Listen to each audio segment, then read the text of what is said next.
The Alpha King descended into the dungeon expecting to pass judgment. Chains clinked. A woman knelt in the dark, silent, bleeding, and broken. And in that moment, he realized this punishment was never his order. The stone steps were slick beneath his boots. Damien felt the cold rise from the earth itself, seeping through walls that had witnessed centuries of suffering. He'd walked these steps before countless times to judge traitors, to sentence rogues, to look into the eyes of wolves who'd turned their backs on the pack. But tonight felt different. Tonight, the air tasted wrong. Metallic. Thick with something that made his wolf pace restlessly beneath his skin. The accusations had reached him 3 days ago. An omega. Spreading dissent. Poisoning the minds of the younger wolves. Planting seeds of rebellion that threatened to fracture the very foundation of the Northern Territories. The council had been insistent, furious even. They'd demanded swift justice. Public execution. A message to anyone who dared question the order of things. Damien had agreed to come. To see her. To decide her fate himself. But as he descended deeper into the earth, past the cells that held common criminals, past the holding chambers for rogues awaiting trial, he felt something shift in his chest. A pull. A wrongness that made his teeth ache and his vision sharpen. The torches along the walls flickered as he passed, casting shadows that writhed like living things. The guards who'd accompanied him from the surface had fallen silent 2 levels ago. Even they could feel it, the weight of whatever waited below. The dungeon master met him at the final landing. An older wolf, scarred and weathered, with eyes that had seen too much. He didn't speak. Didn't offer explanation or context. He simply gestured toward a corridor that branched away from the main cells, toward a section Damien had never visited. A place reserved for the most dangerous. The most damned. Damien's jaw tightened. What had this Omega done to warrant such isolation? The corridor narrowed. The walls turned from rough-hewn stone to something older, smoother, carved by hands that predated the pack's written history. Ancient symbols marked the surface, wards meant to contain power. To suppress it. Damien's wolf snarled, recognizing the magic even if he didn't understand it fully. And then he saw the door. Iron. Thick as his forearm. Covered in runes that glowed faintly in the darkness, pulsing with a rhythm that matched his own heartbeat. The dungeon master produced a key, old, ornate, wrong, and the lock turned with a sound like breaking bones. The door swung open. The smell hit him first. Blood. Old and new. Beneath it, something sweeter. Something that made every instinct in his body roar to life. His wolf surged forward, demanding control, demanding he act, but Damien forced it down. Forced himself to step inside. Forced his eyes to adjust to the deeper darkness that filled the cell. She was kneeling in the center of the room. Chains wrapped around her wrists, bolted to the floor. More chains circled her throat, her ankles. Silver. He could see the burns where the metal touched her skin, weeping wounds that should have healed but hadn't. Her head was bowed, dark hair falling forward to hide her face. She wore nothing but rags, torn, blood-stained, barely clinging to her frame. Her back was exposed. Damien's breath caught. Scars. Hundreds of them. Layered over each other in patterns that spoke of systematic torture. Ritual. Not punishment. Not discipline. This was something else entirely. But it was the marks on her shoulders that made him freeze. Symbols. Carved into her flesh and burned until they became permanent. He recognized them. Ancient pack law. Curse marks. Used only in the oldest rituals, the darkest ceremonies. They were meant to bind. To absorb. To transfer suffering from one vessel to another. His wolf went utterly still. She was a scapegoat. A living sacrifice. Damien's hands curled into fists. He turned to the dungeon master, who'd remained in the doorway. The old wolf's face was carefully blank, but Damien saw the truth in his eyes. He knew. They all knew. How long has she been here? Damien's voice came out low. Dangerous. The dungeon master hesitated. 7 months, Your Majesty. 7 months. While Damien had been managing border disputes, while he'd been traveling to allied territories, while he'd been away from the heart of his own kingdom. 7 months this woman had been chained in the dark, bearing God's new wet. Who ordered this? The question scraped out of him. The council, sire. They said she was dangerous. That she needed to be contained until you could pass final judgment. Contained. The word was bitter on his tongue. This wasn't containment. This was torture dressed in legal ceremony. Damien stepped further into the cell. His boots echoed on stone slick with moisture or blood, he couldn't tell. The woman didn't move, didn't acknowledge his presence. For a moment, he wondered if she was even conscious. But then he saw it, the slight rise and fall of her shoulders, the tremor in her hands where they rested against the floor. She was awake. She was aware. She was waiting. Leave us, Damien commanded. The dungeon master opened his mouth to protest, to warn. Damien didn't know and didn't care. The look he shot the old wolf silenced him instantly. The door closed with a hollow boom that seemed to seal them away from the rest of the world. Damien circled slowly, keeping his distance. Not from fear, but because something told him sudden movements would shatter whatever fragile thing kept this woman kneeling instead of collapsed. She was held together by will alone, by something deeper than strength. He stopped in front of her, close enough to see the way her fingers curled against the stone, close enough to smell beneath the blood and silver, moonflower and frost. Omega scent. But threaded through it was something else. Something that called to the oldest parts of him. Power. Raw and unchained despite the silver wrapped around her. Look at me, he said. She didn't move. I am your Alpha King. I command you to look at me. Still nothing. But he saw her throat work. Saw her swallow against the silver collar. And then, slowly, painfully, she raised her head. Damien's world tilted. Her eyes met his. Not brown. Not gold. Not any color he'd seen in a wolf's eyes before. Silver. Like moonlight trapped in ice. Like stars dying in a winter sky. They were ancient. Knowing. And utterly, devastatingly empty. She had been hollowed out. Whatever had been done to her in this cell, it had carved away pieces of her until only the framework remained. And yet she knelt there. Still breathing. Still conscious. Still somehow present in a way that made his chest constrict. What is your name? His voice came out softer than he intended. Her lips parted. Cracked and dry.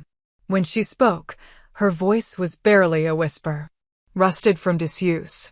Marin. Marin. The name settled into him like a brand. Marin, he repeated, tasting it.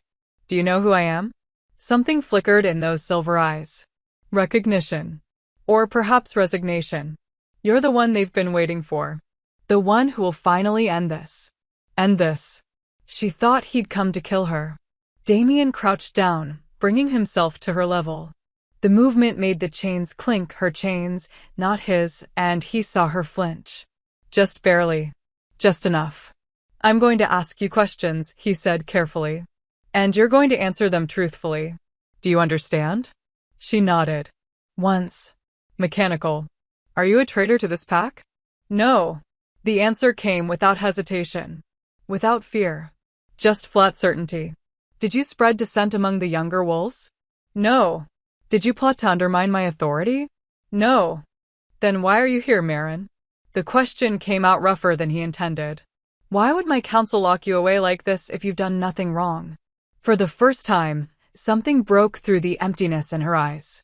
Something that might have been pain. Or anger. Or both.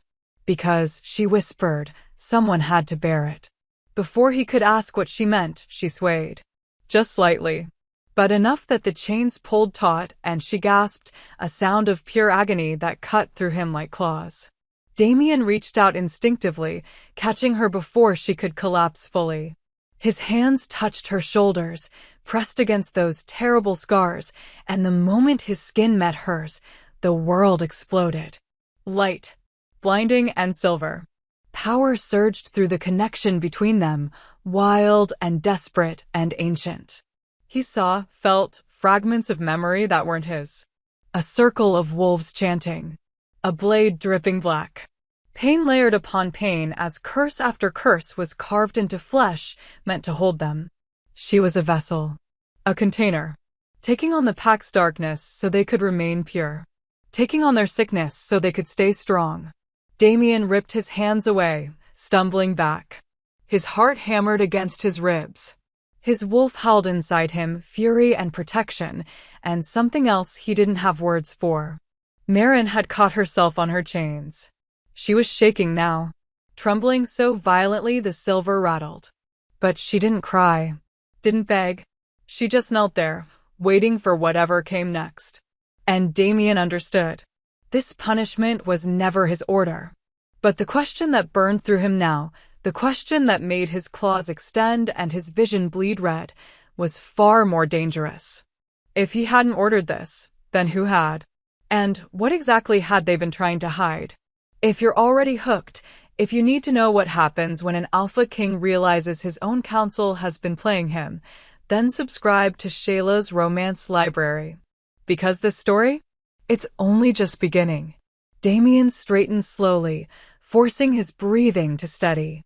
Forcing his wolf to retreat before it did something irreversible. The rage simmering beneath his skin wanted release, wanted to tear back up those stairs and rip answers from every council member's throat. But that would come later. Right now, there was a woman chained to his dungeon floor who'd been tortured in his name. Under his roof. While he'd been blind to it all. That ended now. He moved to the wall where the chains were anchored, examining the mechanism. Complex. Deliberate. Designed not just to hold but to hurt.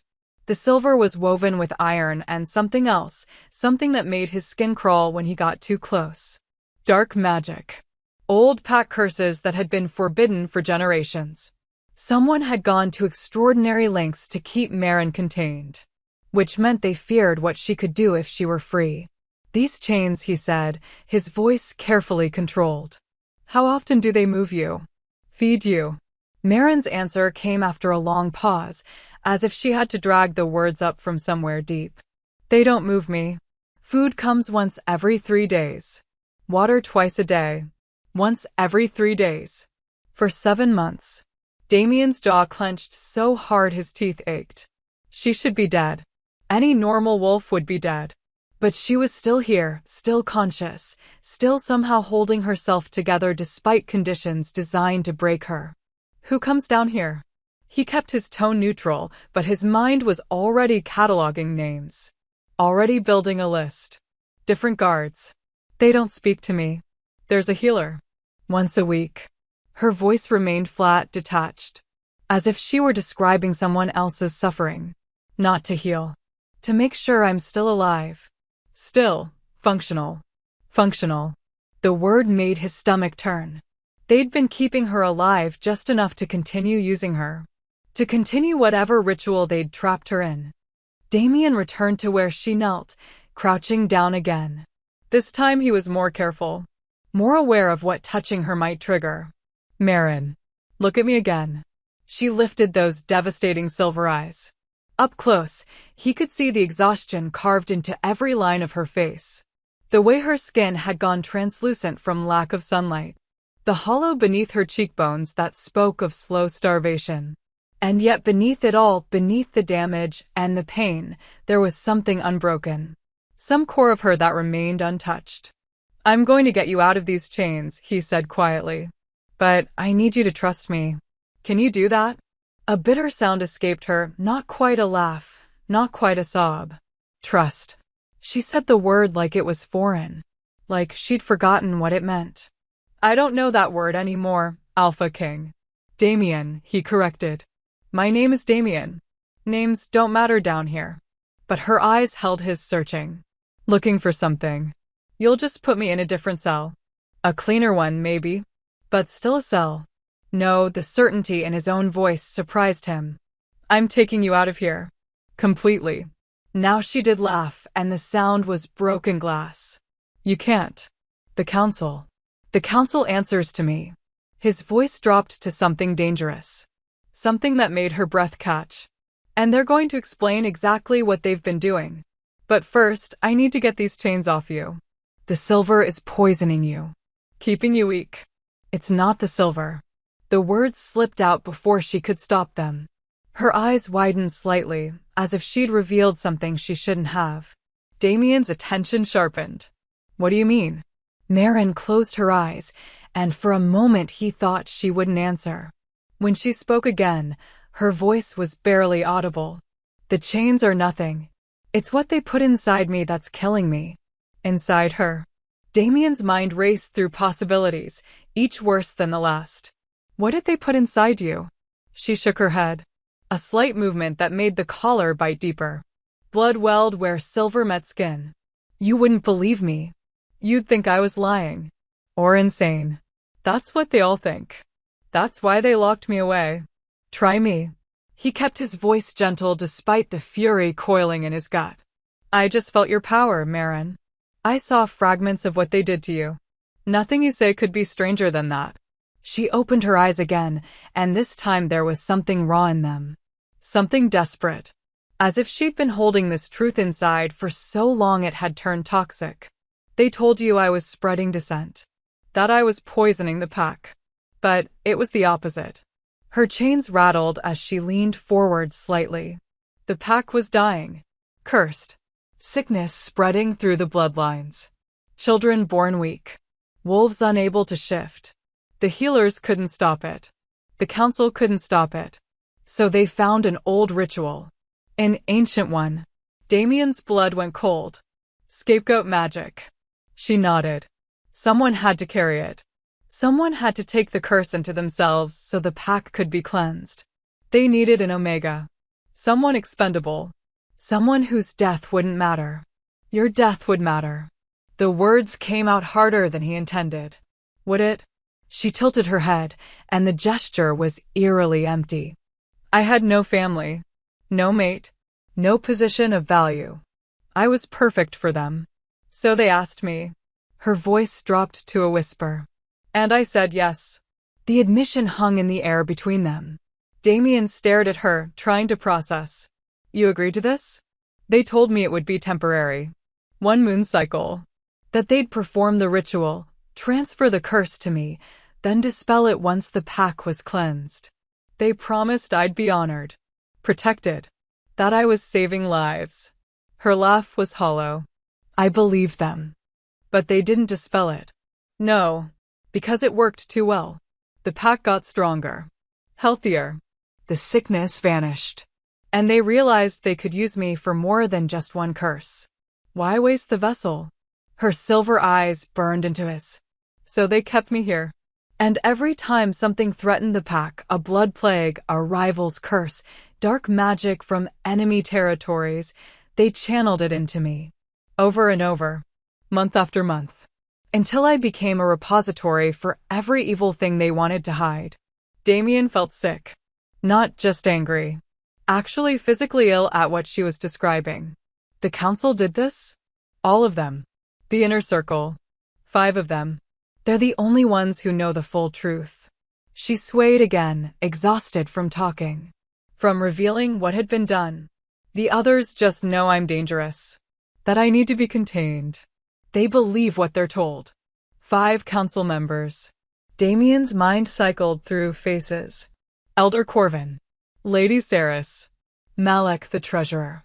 Theron, head of the guard. And Garrick, his own second-in-command. Garrick. His most trusted advisor. The one who'd been insistent he come judge this traitor personally. You're telling me, Damien said slowly, that my inner council has been using you as a magical dumping ground for 7 months. That they've been torturing you under the guise of justice. And that they expected me to execute you to hide the evidence. Yes. The simple affirmation carried the weight of 7 months of hell. Damien stood. His hands were shaking with rage, with guilt, with something else he couldn't name. He'd been played. Manipulated. They'd waited until he was away from the capital, then moved her down here. Fed him reports of a dangerous Omega spreading rebellion. Made sure he'd come back angry enough to pass judgment without asking too many questions. They'd almost succeeded. If he hadn't come down here himself. If he hadn't touched her. If he hadn't seen the truth. Damien. His name on her lips pulled him back. She was watching him with an intensity that didn't match her broken body. You can't tell them you know. If they realize I told you, they'll kill me before you can get back upstairs. The curse marks, they're bound to their magic. They can activate them remotely. Stop my heart. Collapse my lungs. All it takes is a word. Then we break the binding. He was already moving back to her, already reaching for the chains. You can't. Not without the original casters present. And if you bring them down here together, they'll know something's wrong. Damien forced himself to stop. To think. She was right. If he showed his hand too early, they'd eliminate the evidence, eliminate her, before he could act. He needed to be smart about this. Strategic. But every instinct in him was screaming to get her out of this cell. To break every chain and burn this place to the ground. Then what do you suggest? He hated asking. Hated that she'd been thinking about this long enough to have a plan. But she'd survived 7 months of this. She knew how they operated. Marin's eyes locked with his. You go back up. You tell them you've passed judgment. That I'm to be executed at dawn. Public ceremony. They'll expect that. She took a shaking breath. Then tonight, you come back. You bring your most loyal wolves. Not anyone from the council. And you get me out. Fast and quiet. Before they can activate the marks. And where do I take you? The capital was full of their spies. The pack lands were their territory. Anywhere but here. For the first time, something like hope flickered in her silver eyes. I just need to survive long enough to break their hold. There's a way. I've felt it. But I need time. And I need to not be chained to their anchor point. Damien studied her. This woman who should be broken. Who should be insane from isolation and pain. Instead, she was planning an escape with a clarity that spoke of an unbreakable will. Something stirred in his chest. Recognition. His wolf had gone quiet, not retreating, but watching. Assessing. Claiming. No. He shoved the thought away. This wasn't the time. She needed a king right now, not a mate bond his wolf seemed determined to imagine. I'll need names, he said. Which guards can't be trusted. Which paths they don't watch. Everything you know about how they monitor you. Relief washed over her face, so profound it hurt to witness. As if she hadn't actually believed he'd help until this moment. The night guard is Kellen. He's young. Easily bribed. The Northwest Passage leads to the old catacombs. They don't patrol it because it's supposed to be sealed. She rattled off details with a precision that said she'd been memorizing everything, waiting for a chance that might never come. Until tonight. Damien committed every word to memory. Then he did something he probably shouldn't. He reached out and gently, so gently, brushed her hair back from her face. She flinched, but didn't pull away. Up close, he could see the gold flecks in her silver eyes. The way her pupils dilated when he got near. I don't know you, he said quietly. But I know what was done to you as an abomination. And I swear on my alpha blood I will get you out. Tonight. Why? The question was small. Vulnerable. Why would you risk everything for someone like me? Someone like her. Broken. Used. Considered expendable. Damien's jaw tightened. Because you are not expendable, Marin. You never were. And because whatever they put inside you, whatever curses you're carrying, we're going to find a way to remove them. Together. Tears welled in her eyes. The first emotion beyond emptiness he'd seen. She blinked them back furiously, as if crying would undo her entirely. I should go, he said, though everything in him rebelled at leaving her here. If I stay too long, they'll get suspicious. But I'll be back. Before midnight. Be ready. I'm always ready. The ghost of something fierce moved through her expression. I've been ready since the day they locked me down here. Damien stood, forcing himself to step away. To move toward the door. He knocked once, and the dungeon master opened it immediately, had probably been listening the entire time. The prisoner will be executed at dawn, Damien announced, loud enough for any listening ears. Public ceremony in the main square. Make the preparations. The dungeon master's face remained carefully blank. Yes, your majesty. Damien walked past him, back into the corridor. But he paused at the threshold and glanced back one final time. Marin had lowered her head again, resuming her position of defeated submission. But he saw the tension in her shoulders, the slight curl of her fingers against stone. She was a survivor, a fighter, and tonight she was going to be free. If Damien had anything to say about it, and he did, because he was the Alpha King, heads would roll for what had been done. Starting with the 5 who'd turned his justice into a weapon. He took the stairs up 2 at a time, his mind already working through logistics. Who could he trust absolutely? Who would help him without asking too many questions? And how was he going to keep Marin alive long enough to break whatever binding held those curse marks? Because one thing was clear, the woman in that cell wasn't just an Omega who'd been used. She was something far more dangerous. And his council had been desperate enough to bury her alive. The question was, what would happen when she finally rose? The hours crawled by in the darkness.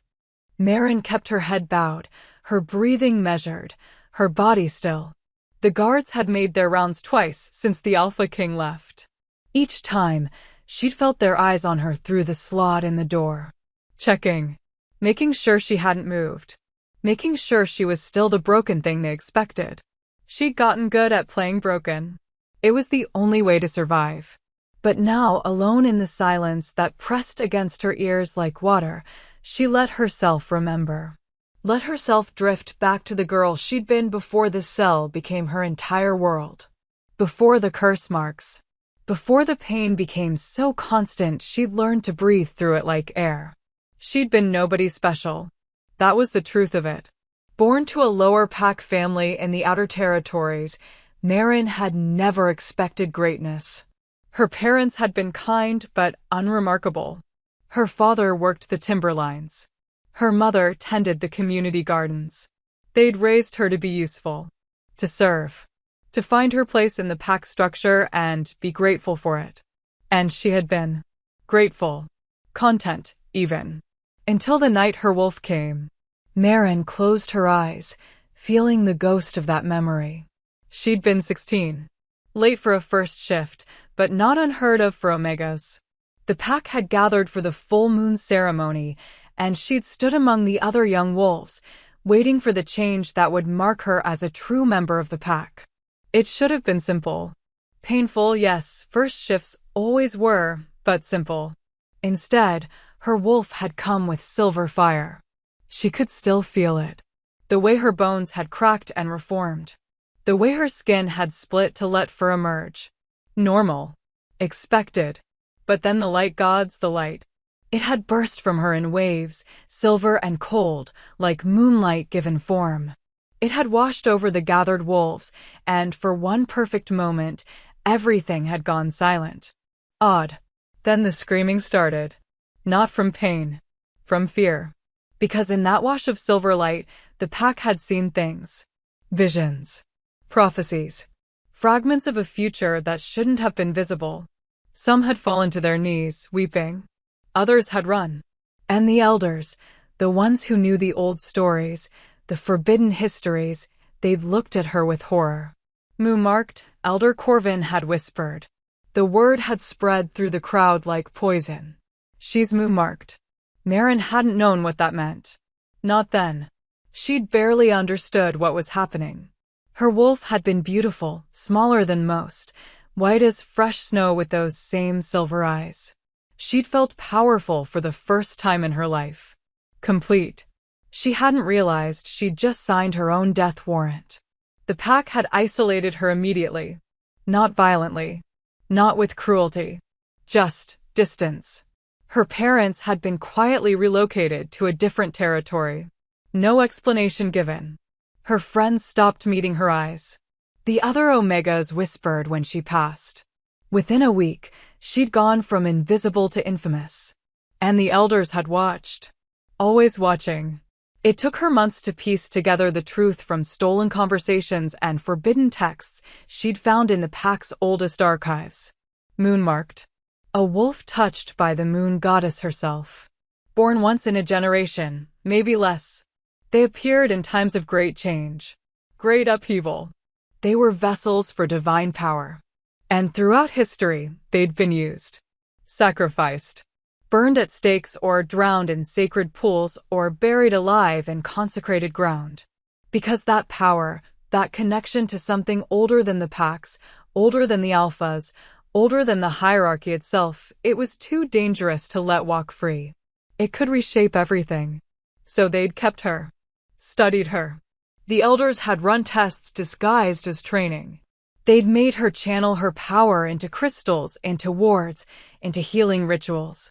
And she'd done it, desperate to prove she wasn't dangerous. Desperate to belong again. She'd been so stupidly naive. When the sickness came, the blood plague that started killing pups and weakening the warriors, Marin had actually felt hope. Finally, a chance to use her gift for something good. To prove her worth. When Elder Corvin had approached her with the ritual proposal, she'd barely hesitated. Save the pack. Take on their curse. Be the hero. They'd made it sound noble. The ritual itself was a blur now. Pain had a way of erasing memory. But she remembered the moment the first curse entered her. Like swallowing broken glass. Like breathing acid. Her body had convulsed, rejecting it, but the silver marks they'd carved into her skin had held it in place. Forced it to stay. And it had worked. The pack's sickness had faded. The pups had recovered. The warriors had regained their strength. Everyone had celebrated. No one had checked on her. She'd spent 3 days in her room, shaking and burning and bleeding from the inside out. When she'd finally emerged weak but alive, the elders had been waiting. With smiles. With praise. With a new proposal. Just one more curse. A small one. A rival pack had sent dark magic. Would she be willing? After all, she'd already proven she could handle it. And she'd said yes. Because what else could she do? She was moonmarked. She was meant for this. The second curse had been worse. The third, worse still. By the fourth, she'd started to understand. They weren't planning to stop. They weren't planning to dispel anything. She was too useful. Too effective. Why waste resources on complicated counter curses when they had a vessel who could just absorb it all? She'd tried to run. That's when they'd put her in the cell. For your own protection, Lady Saris had said, her voice dripping false concern. The curses are making you unstable. Dangerous. You need to be contained until we can find a cure. There was no cure. There never had been. And for 7 months, Marin had knelt in the dark while they poured curse after curse into her body. Each one layered over the last. Each one carving a little more of her away. She'd felt herself hollowing out. Felt the girl she'd been, the one who'd loved running through the forests, who'd sung while she worked, who dreamed of finding a mate and having pups, disappear piece by piece. Some nights, she couldn't remember what joy felt like. Most nights, she couldn't remember why she was still fighting to breathe. But she'd kept breathing anyway. Out of spite, maybe. Or stubbornness. Or some deep, primal part of her that refused to give them the satisfaction of breaking her completely. And now the Alpha King had come. Damien. She rolled his name through her mind, testing it. He looked at her with something she hadn't seen in months. Not pity. Not disgust. Something closer to recognition. As if he'd seen past the scars and the chains and the curse marks to something underneath. Something that still mattered. She didn't know if she could trust it. Didn't know if she could trust him. But gods, she wanted to. Because the alternative was dying here. Slowly. While the pack above her went on living, never knowing the price of their health. Never knowing what it cost to keep them strong. Marin shifted slightly, testing the chains. The silver burned, but she'd long since grown numb to that particular pain. It was the other pain, the one inside, the one that came from housing a dozen different curses that threatened to pull her under. She could feel them now, writhing in her chest like living things. Each one whispering. Each one hungry. They wanted out. And she was terrified of what would happen if she ever lost control. If the vessel cracked and all that darkness came pouring free, would she become the monster they'd always feared? Or would she become something worse? A sound in the corridor made her freeze. Footsteps. Too early for the next guard rotation. Too quiet for the dungeon master. Her heart hammered against her ribs. The door opened slowly. No announcement. No key in the lock this time. Just the soft scrape of metal and then Damien. He wasn't alone. 3 wolves flanked him, all dressed in dark clothes, all moving with the silent efficiency of trained warriors. She didn't recognize any of them, which meant they weren't from the council's guard. Good. Damien crossed to her immediately, dropping to one knee. His eyes scanned her face, checking for what? Damage? Change? She didn't know. Are you hurt? His voice was low. Urgent. Did they come back? She shook her head. No. Nothing since you left. Relief flickered across his face. Then he turned to one of the wolves, a woman with short dark hair and eyes that glowed amber in the torchlight. Brielle. The chains. The woman moved forward, pulling tools from her belt. Not keys. Something else. She studied the locks, the wards, the way the silver had been woven with darker magic. Her lips pressed into a thin line. This is going to hurt her, Brielle said quietly. The silver's been on too long. It's partially fused with the skin. And these wards, they're designed to shock if tampered with. Can you break them? Damien's question left no room for doubt. Yes, but she needs to be ready. It's going to feel like fire. Marin almost laughed. Fire. She lived in fire. What was a little more? Do it, she said before Damien could ask. Brielle nodded once, then pressed her tools against the first lock. There was a sound like breaking glass. Then light, white, and searing.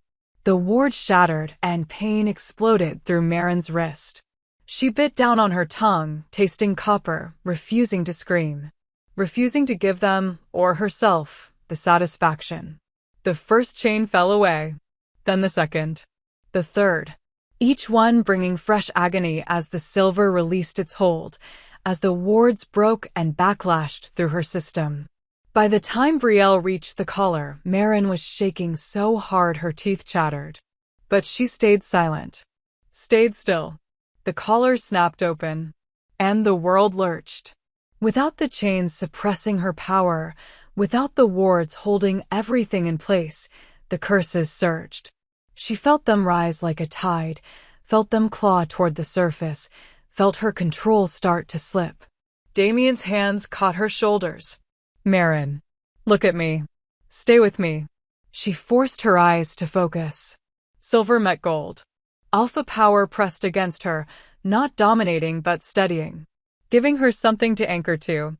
Breathe, he commanded softly. In. Out. You're in control. Not them. You. In. Out. In. Out. Slowly, so slowly, the curses settled. Sank back down. The beast inside her quieted. Marin sagged forward, and Damien caught her. Held her. For one absurd moment, she wanted to laugh. Or cry.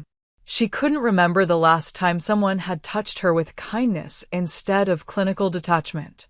Can you walk? He asked. I don't know. Honest. Her legs felt like water. She wasn't sure they'd hold her weight. Then I'll carry you. He shifted, sliding one arm beneath her knees, the other around her back. The movement should have hurt, everything hurt, but somehow, cradled against his chest, it felt almost safe. We need to move fast, one of the other wolves said. Male. Dark-haired. Watching the door with predator focus. Kellen's shift ends in 10 minutes.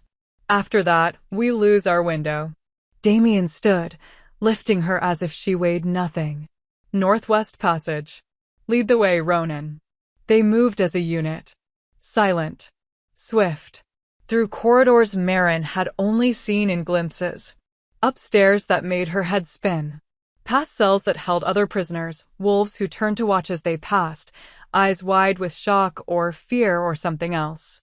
She buried her face against Damien's shoulder, overwhelmed. The world was too big suddenly. Too bright, even in the dim torchlight. 7 months in near darkness had made her sensitive to everything. Almost there, Damien murmured against her hair. Just hold on. She held on. They reached a section of wall that looked solid. Ronan pressed his hand against a specific stone, and it shifted. Swung inward. A passage. Narrow and dark and smelling of earth and age. The catacombs. They slipped inside, and Brielle sealed the entrance behind them. For a moment, there was total darkness. Then someone lit a small light, magical, flickering blue, and shadows danced on ancient stone walls. How far? Damien asked. 1/2 a mile, Ronan answered. Comes out in the old northern forest.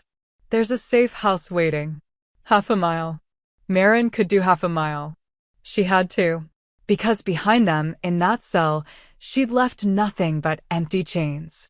And above them, 5 council members who would realize by morning that their vessel had escaped. That their carefully constructed lie was about to unravel. That the Alpha King now knew exactly what they'd done. Merrin closed her eyes, feeling the steady rhythm of Damien's heartbeat beneath her ear. Feeling the curse marks on her skin pulse and burn.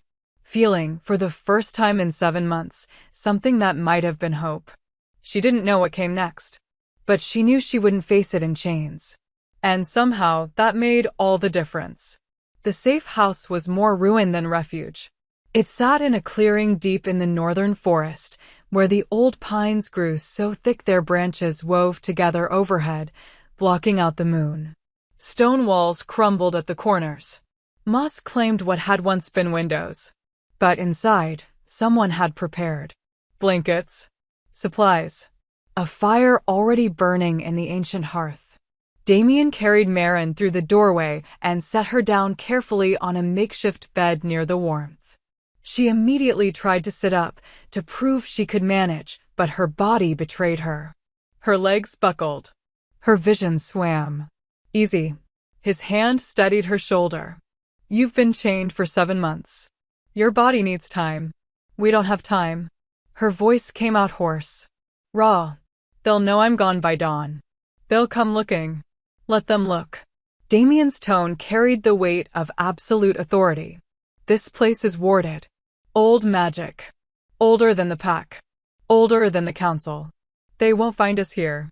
Brielle moved through the space with practiced efficiency, checking the wards carved into the doorframe and windows. Ronan positioned himself by the entrance, sentinel still. The third wolf, a younger man Merrin hadn't been introduced to, began unpacking medical supplies.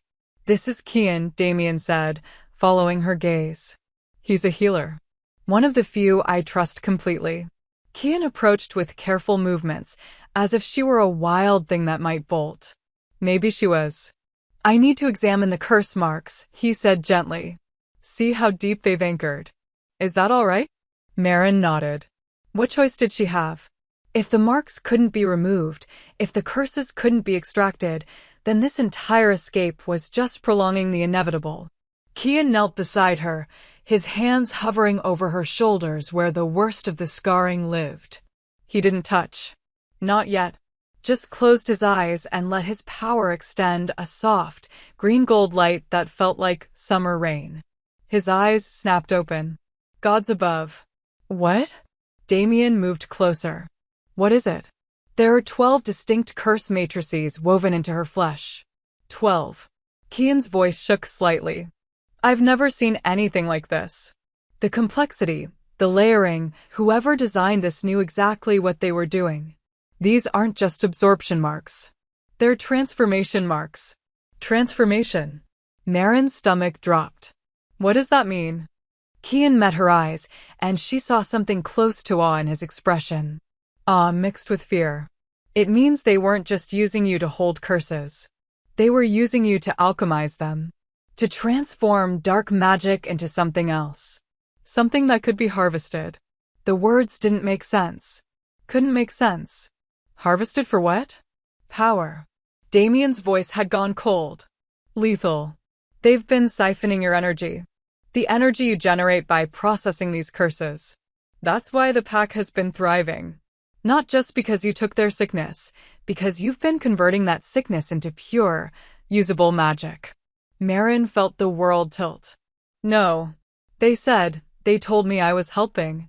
You were helping. Brielle spoke from her position by the door. Just not in the way they claimed. They turned you into a generator. A magical battery.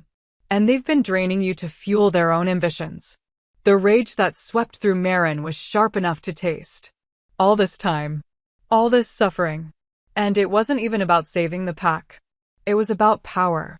About 5 wolves who'd found a way to make themselves stronger at her expense.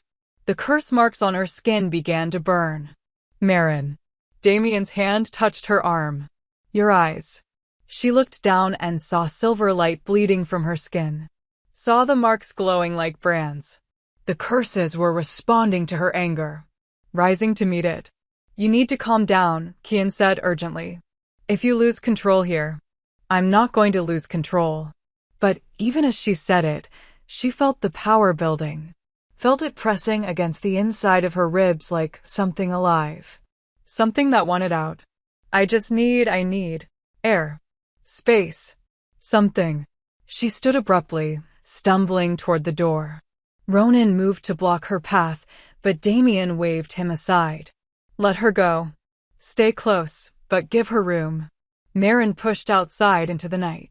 The cold air hit her like a shock, and she gasped, drinking it in. The forest surrounded her, ancient and watchful. She could feel the trees observing. Could feel the earth beneath her bare feet humming with old magic. She walked forward on trembling legs, putting distance between herself and the safe house. Between herself and the wolves inside who were all staring at her like she was something dangerous. Something other. Maybe she was. She reached the center of the clearing, where moonlight broke through the canopy in silver streams. And there, half buried in moss and earth, she saw it. A stone altar. Circular. Carved with symbols that made her head ache to look at. Runes in a language she didn't know but somehow recognized.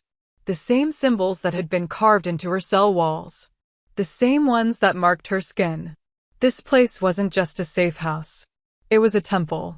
Marin, wait, Damien's voice came from behind her, but she was already moving forward. Already drawn by something she couldn't name. Her feet found the stones as if they'd walked this path 1,000 times before. As if her body remembered what her mind had forgotten. She stopped at the altar's edge. The stone was warm beneath her touch. Alive. And when she looked down, she saw that the symbols were glowing. Responding to her presence. This place, she whispered. What is this place? Damien approached slowly. Carefully. The Temple of the First Moon. One of the oldest sites in the territories. It was here before the packs. Before the alphas. Before any of us. Why did you bring me here? Because I didn't know where else to take you. And because, he hesitated. Because the old texts say this place calls to those who are moonmarked. That it recognizes them. Protects them. Moonmarked. That word again. The curse that had followed her since her first shift. Marin placed both palms flat on the altar. The moment her skin touched stone, light exploded. Silver and blinding. It shot up from the altar in pillars that reached toward the sky, illuminating the entire clearing. The runes blazed. The forest went utterly silent. And Marin heard a voice. Not out loud. Inside. In that place where her wolf lived. In that space between thought and instinct. Daughter of the moon. Bearer of curses. We have waited. Who? Her voice cracked. Who's there? We are the first. The mothers. The ones who walked before words were written. Before packs were formed. Before power was stolen and hoarded. The light coalesced. Shaped itself into forms that were almost, but not quite human. Feminine. Flowing. Made of moonlight and memory. Damien had gone to his knees, head bowed. Brielle, Ronan, and Kian had emerged from the safe house and dropped into similar positions. Reverence or fear, Marin couldn't tell. You have been marked, daughter. Chosen. Not by them, by us. The council found you and used you because they sensed what you carried. But they understand nothing of what you truly are. Then tell me. Marin's voice shook. Tell me what I am. Because I don't know anymore. I don't know if I'm a victim or a weapon or a monster waiting to happen. The figures drifted closer. One reached out a hand that was more light than flesh and touched Marin's forehead. You are the vessel of transformation. Born once in 1,000 moons. You do not merely hold darkness, you change it. Purify it. Return it to source. You are the moon's own alchemy. Then why does it hurt so much? The question came out broken. Desperate. Why does it feel like I'm dying? Because they have twisted your gift. Forced it to serve their greed instead of its true purpose. The curses they placed within you were never meant to stay. They were meant to pass through. To be transformed and released. But they have dammed the flow. Made you a prison instead of a river. How do I undo it? Damien spoke from his position on the ground. How do we break what they've done? The figures turned their attention to him. Marin felt their regards sweep over the Alpha King, measuring, assessing. You are not Mu-marked, King of Wolves. But you are bound to her now. The moment you touched her in that cell, the moment you chose to save her, you tied your fate to hers. Do you understand what that means? Damien lifted his head, met the being's gaze without flinching. No, but I don't care. Tell me how to help her. She must release what she has been holding. All of it. At once. It will destroy her, unless she has an anchor strong enough to hold her through the transformation. Someone who can share the burden without being consumed. Me. Damien stood. I'll be her anchor. No, Marin turned to face him. You don't know what you're offering. The curses inside me, they're not just sickness. They're concentrated evil. Malice and rot and every dark thing the council wanted to hide. If I release them and you're connected to me, then I'll share it. His gold eyes burned into hers. I'm an alpha, Marin. I was born to bear burdens. To protect my pack. And you, he stopped. Something raw crossed his face. Your pack. My pack. Even if you don't know it yet. The moon's spirits hummed with what might have been approval. The bond must be forged in intention. In sacrifice. In truth. Alpha King, if you do this, you will be changed. The darkness will mark you as it has marked her. Are you willing? Yes. He didn't hesitate. Didn't question. Just yes. Marin felt something crack open in her chest. Something that had been frozen for 7 months. She wanted to argue. To protect him. To tell him he was insane for offering to chain himself to someone so broken. But gods, she was tired. And the thought of not being alone in this, of having someone strong enough to stand with her through what came next, it was almost more than she could bear. What do we have to do? She asked quietly. The moon's spirits raised their arms. The altar beneath Marin's hands grew warmer. The runes began to shift, rearranging themselves into a pattern that looked like a circle. Like a bond. Stand together. Hand to hand. Heart to heart. Speak your intention to the moon who watches all. Then accept what comes. Damien moved to face her. He reached out, and after a moment's hesitation, Marin placed her hands in his. His fingers closed around hers, warm, solid, real. The curse marks on her skin flared, and she saw him flinch as power arced between them. But he didn't let go. I don't even know you, she whispered. Why would you do this? His answer was simple. Devastating. Because you deserve someone who will. The moon's spirits began to sing. A sound that was more feeling than music. It wrapped around them, through them, binding something fundamental. Marin felt her wolf rise for the first time in months, felt it press against her skin, eager, alive. And she felt Damien's alpha power answer, vast and steady as mountains. Speak your truth, vessel.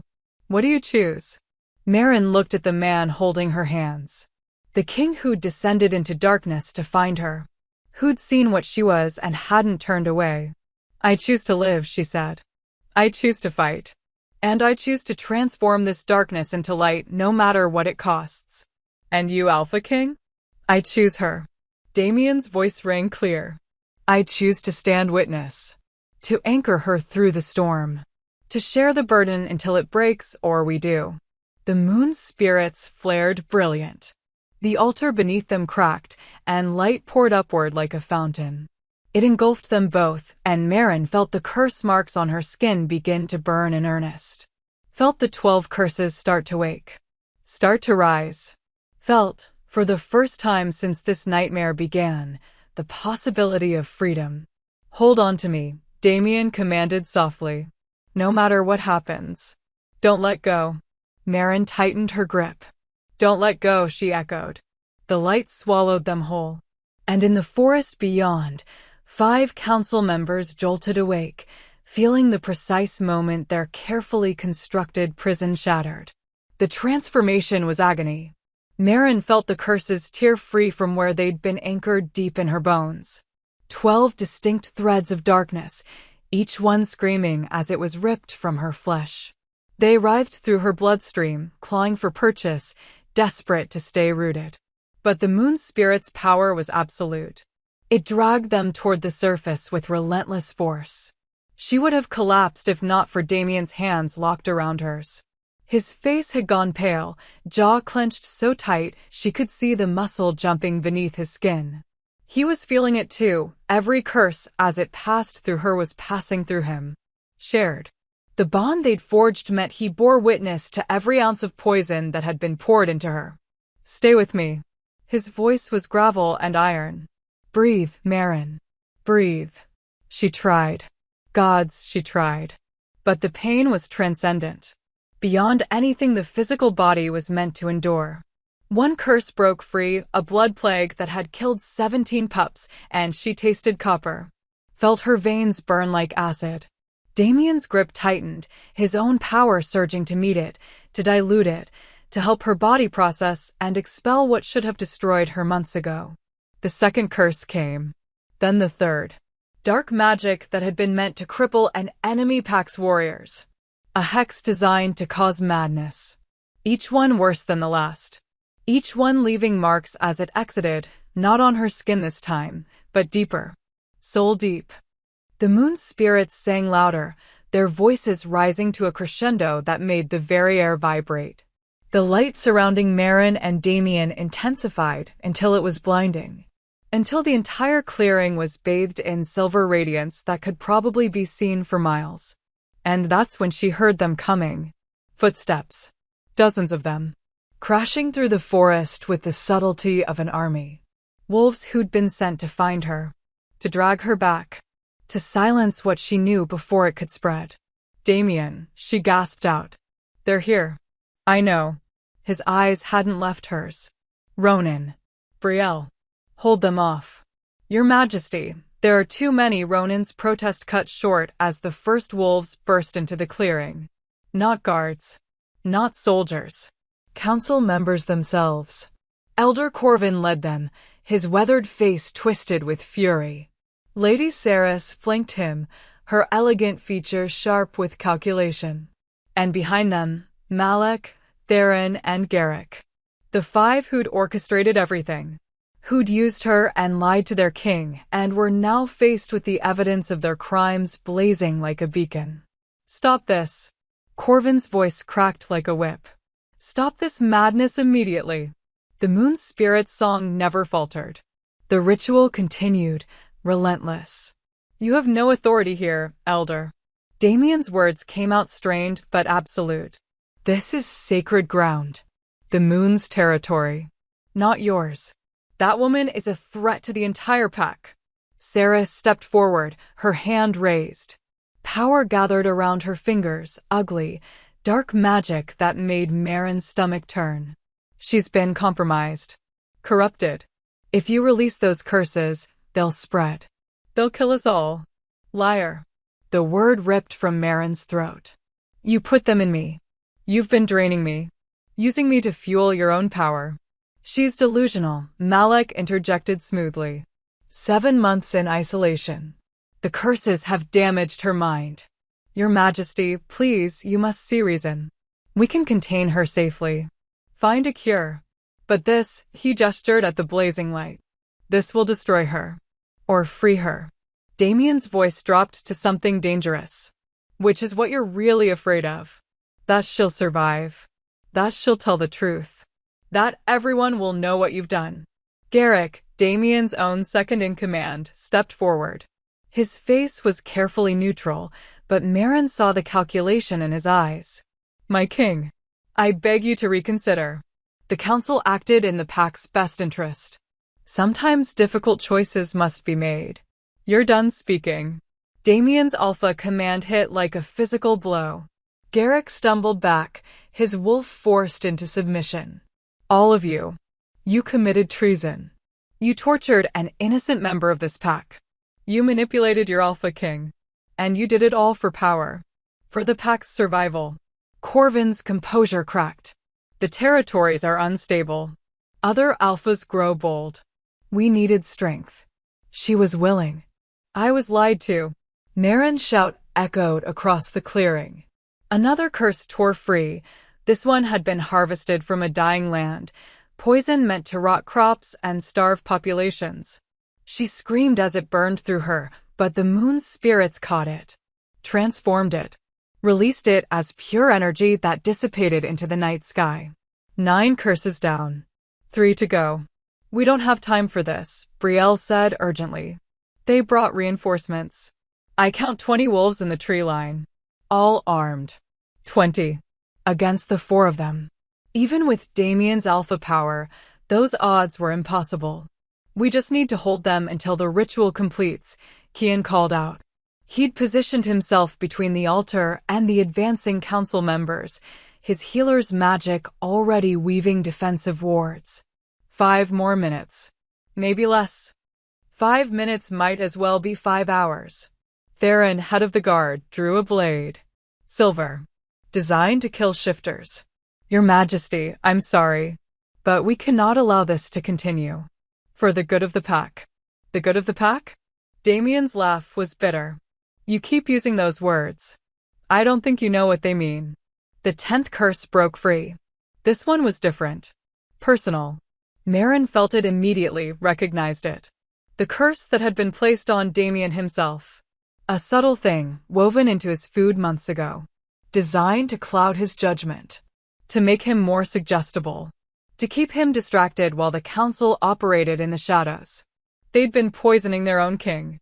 Damien's eyes widened as the truth hit him. As he felt the curse pass through their bond and recognized it for what it was. The rage that flooded his expression was terrifying. You dared, his voice was barely human. His wolf pressed against his skin, visible in the way his eyes bled to pure gold. You poisoned me?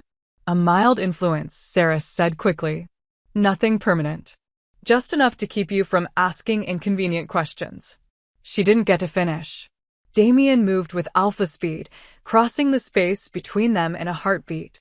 His hand wrapped around her throat, lifting her off her feet. The other council members surged forward, but Ronan and Brielle intercepted them. The clearing erupted into chaos. Damien, don't break the bond. Merrin's warning came as the 11th curse began to rise. This one was massive. Old. A hex designed to break mate bonds. To sever the sacred connection between wolves. The council had been planning to use it on rival packs. To destroy their families from within. It was the cruelest thing Merrin had ever encountered. And it fought. Gods, it fought. It didn't want to leave. It had buried itself deep, wrapped around her heart, feeding on every moment of loneliness and isolation she'd endured. It knew her pain. It was made of her pain. I can't, she gasped, feeling her knees buckle. Damien, I can't, this one's too strong. He dropped Saris instantly, returning to Merrin's side. His hands found hers again, and his power slammed into her. Into the curse. Battling it with everything he had. Yes, you can. His forehead pressed against hers. You're stronger than anything they put in you. Stronger than their lies.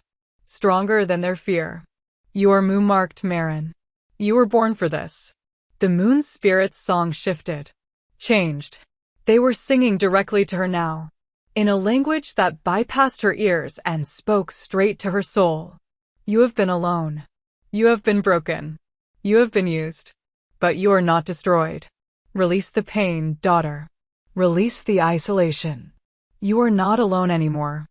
And she wasn't. She could feel Damien beside her. Could feel his strength pouring into her. Could feel his absolute certainty that she would survive this. Someone believed in her. Someone chose her. The realization was enough. The curse shattered, broke apart like glass and dissolved into light. The moon's spirits caught it, transformed it, sent it skyward where it burst like a star. 11 down. 1 to go. But the 12th curse didn't rise. It stayed buried, coiled tight around something fundamental. Marin reached for it and recoiled immediately. This wasn't like the others. This one was different. This one was hers. Not placed by the council. Placed by her. The night of her first shift, when the pack had looked at her with fear. When she'd realized she was other. Dangerous. Wrong. She'd cursed herself. Locked away her own power because she'd been too afraid of what it meant. Too afraid of being alone. Of being cast out. She'd crippled herself before anyone else could do it for her. No, the word came out small. Broken. I can't release this one. Why not? Damien's voice was gentle despite the battle raging around them. Because if I do, if I accept what I am, tears burned her eyes. I'll never be normal. I'll never be safe. I'll always be the thing everyone fears. The moon's spirits drifted closer. Their voices were impossibly kind. You were never meant to be normal, daughter. You were meant to be free. But I don't know how to be that. The admission ripped from her. I don't know how to be powerful without being a monster. Damien's hands cupped her face, forcing her to look at him. His eyes were gold fire and absolute conviction. Then I'll show you. Every day. For as long as it takes. You don't have to do this alone, Marin. Not anymore. Around them, the fight intensified. Ronan went down with a blade in his shoulder. Brielle was surrounded by 3 council guards. Kian's wards were failing. They were out of time. If you release it, Damien said quietly, you'll have the power to stop them. To end this.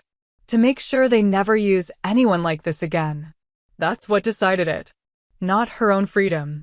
Not her own power. But the thought of someone else, another young Omega, another moon-marked wolf, ending up in that cell. Bearing what she'd borne. Suffering what she'd suffered. No. Never again. Marin reached inside herself. Found that 12th curse her own fear, her own shame, her own belief that she was too much and not enough all at once. And she grabbed it with both hands. I am moon-marked, she whispered. I am the vessel of transformation. I am powerful. And I am done being afraid. The curse exploded. And with it, Marin. Silver light erupted from her skin in waves. Her body lifted off the altar, suspended in pure energy.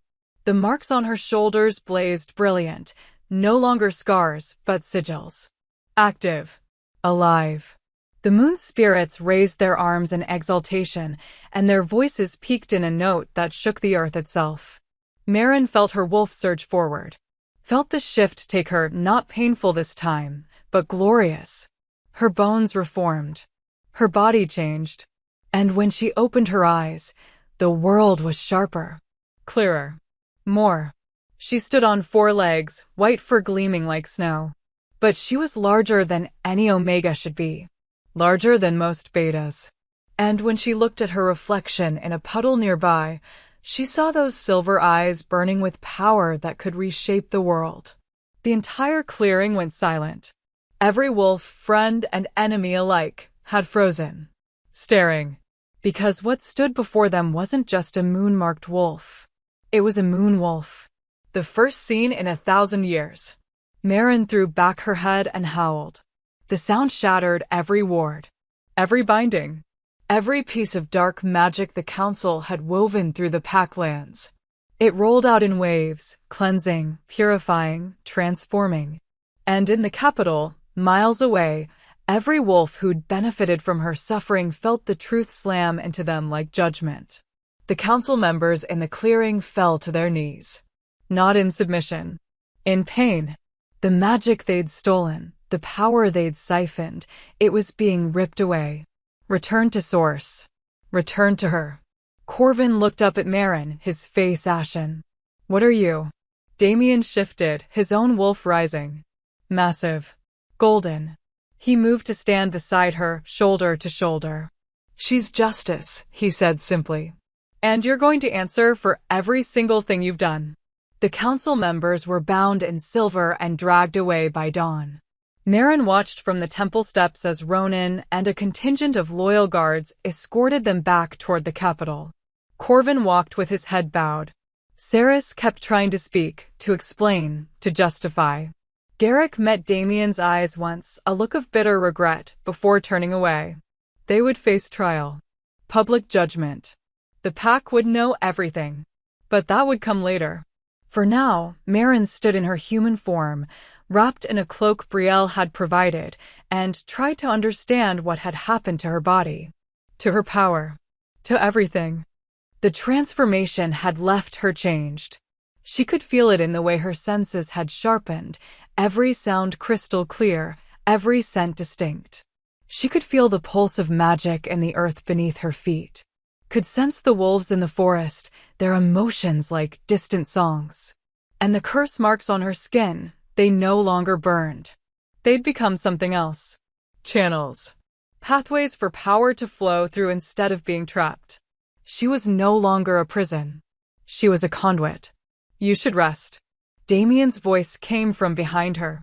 He'd remained in wolf form through the night, guarding the perimeter while Kian tended to Ronin's injury and Brielle reinforced the temple's wards. But now he was human again, dressed in clothes someone had brought from the safe house. He looked exhausted. Drained. The ritual had taken its toll on him too. I can't rest. Marin's fingers traced the sigil on her shoulder, the largest one, the one that had been carved first. It glowed faintly under her touch. I can feel them. All across the packlands. Wolves who were sick. Who were cursed. I can feel their pain like it's my own. That's because you're still connected to them. Kian approached, medical bag in hand. His healer's senses were likely picking up the same thing. The ritual broke the council's bindings, but the pathways they created, those are still open. Your power is still trying to help. To heal. So I'm still their vessel. The bitterness in her voice surprised her.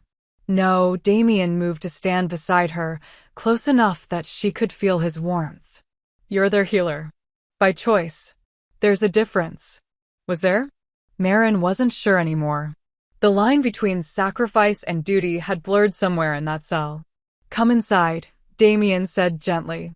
Let Kian examine you properly. Then we'll figure out what comes next. She wanted to argue. To insist she was fine. But the truth was she was swaying on her feet, held upright by will alone. So she nodded and let him guide her back into the temple. The interior had been transformed. Someone, probably Brielle, had cleaned the space, arranged the supplies, made it feel less like a ruin and more like a sanctuary. The fire burned steady in the hearth. Blankets and furs had been spread near the warmth. It was almost comfortable. Kian gestured for her to sit. She did, too tired to protest as he began his examination. His hands hovered over her skin, that green-gold light flowing from his palms. She felt it probe gently at the sigils, testing their stability. Remarkable, he murmured. The curse marks have fully integrated. They're part of your physiology now. And your body, Marin, you're generating more power than before. The ritual didn't just free you. It amplified you. Is that good or bad? She was almost afraid to ask. Neither. It just is. Kian sat back, his expression thoughtful. But you'll need to learn control. Right now, your power is responding to emotion. To need. If you're not careful, you could burn yourself out trying to heal everyone at once. Then teach me. The words came out more desperate than she intended. Please. I can't go back to being helpless. To being used. I need to understand what I am. I can try. But honestly, Kian glanced at Damien. She needs someone who understands moon magic. Real moon magic. Not the watered-down version we practice. There are texts. Old ones. In the Capitol's vault. Then we'll get them. Damien's tone left no room for argument. Your Majesty, Brielle had entered, her expression cautious. Forgive me, but you can't go back to the capital. Not yet. The council's arrest will cause upheaval. Questions. Accusations. Half the pack won't believe what happened. They'll think you've been compromised. That she a gesture toward Marin. Has enchanted you. Of course they would. Marin felt something cold settle in her stomach. She'd gone from prisoner to threat in the span of a night. The pack would fear her even more now. Especially once they learned what she'd become. Then what do you suggest? Damien asked, though his jaw was tight. Give it time. A few days. Let the truth spread naturally. Let people see the council members' crimes. Meanwhile, Brielle looked at Marin. You stay here. Hidden. Safe. Until we know how the pack will react. So I trade one cell for another. Marin's laugh was hollow. It's not a cell if you can leave. Damien's voice was firm. No one is imprisoning you, Marin. But Brielle's right. The pack is unstable. And there are wolves who benefited from the council's schemes. Who won't want the truth exposed? Until we know who we can trust. I should hide. She finished the sentence, understanding even as she hated it. Fine. I'll stay. The silence that followed was heavy. Uncomfortable. Brielle excused herself to check the perimeter. Kian gathered his supplies and murmured something about preparing healing drafts.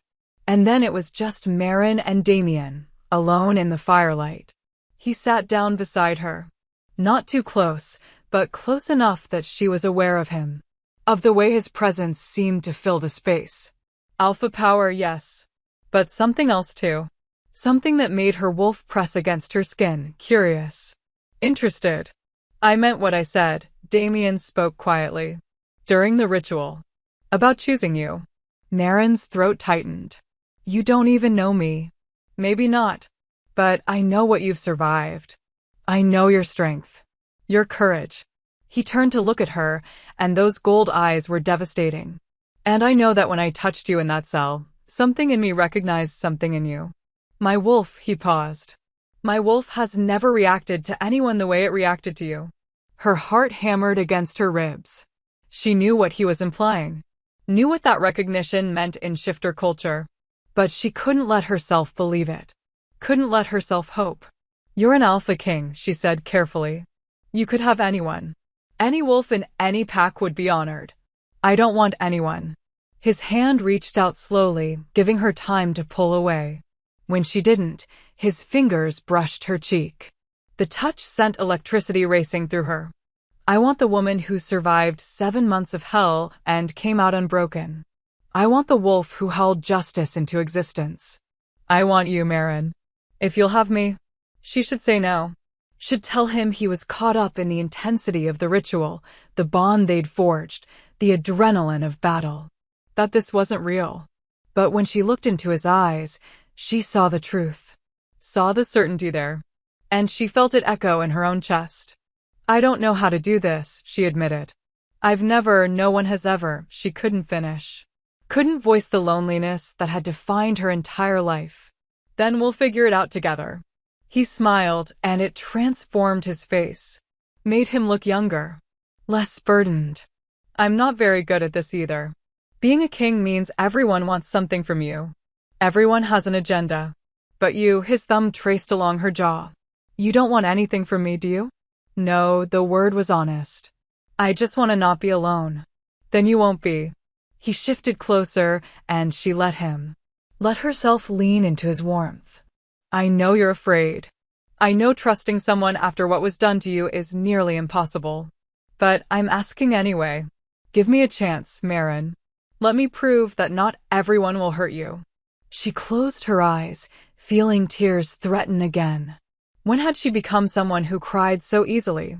7 months in that cell, she hadn't shed a single tear. But now, faced with kindness, with care, she was falling apart. I'm broken, she whispered. Damaged. What if I can't be what you need? You're not broken. His voice was fierce.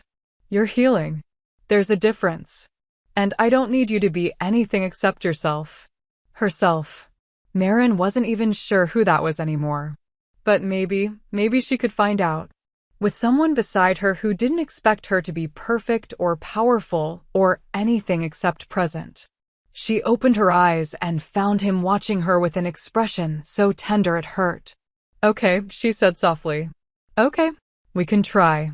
The smile that broke across his face was worth every moment of fear. He pulled her closer, wrapping his arms around her, and she let herself be held. Let herself sink into the feeling of safety she hadn't known in so long. They sat like that for a long time, watching the fire burn down to embers. No words needed. Just presence. Just the comfort of not being alone. Eventually, exhaustion claimed her. Marin felt herself drifting, her body finally surrendering to sleep. Damien shifted carefully, lowering them both down onto the furs. He kept his arms around her, solid and warm and real. Sleep, he murmured against her hair. I'll watch over you. Promise? The words slipped out, childlike. Promise. And for the first time in 7 months, Marin slept without nightmares. Outside, the forest stirred. Wolves moved through the shadows, not council guards this time, but something else. Something older. They circled the temple at a distance, watching. Waiting. In the capital, the pack gathered in the square as news spread. The council's crimes. The torture. The lies. Some wolves wept. Others raged. And a dangerous few, began to whisper that perhaps the council had been right. That perhaps the moon-marked wolf was the real threat. That perhaps she needed to be eliminated before she destroyed them all. And in a den deep beneath the city, a wolf who'd been silent for years lifted his head. Scented the air.